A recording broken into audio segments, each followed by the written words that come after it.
Select the company to add in the incoming purchase order entries and to view its report, click Entries. There will be few subtabs underneath Purchase Department. Click on Generate Purchase Order. There are two ways to create incoming purchase order.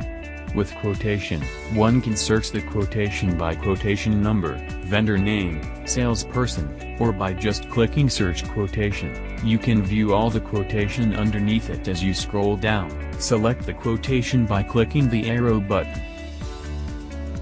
If there are no changes, click Print Preview.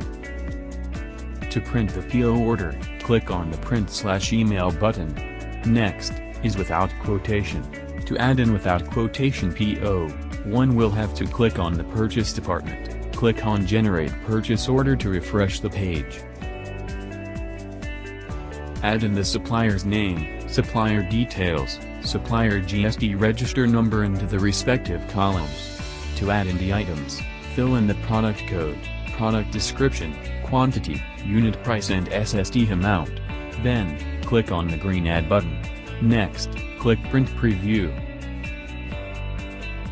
To view the incoming purchase order reports, click on the Reports tab, then, click the Purchase Reports. There will be few subtabs underneath. Click on Purchase Order Report.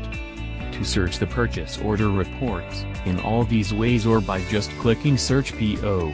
You can view all the purchase order reports underneath it as you scroll down. You can click on the printer to view the incoming purchase order reports. Click the red X button to delete the quotation. These are the steps as illustrated. Thank you for watching.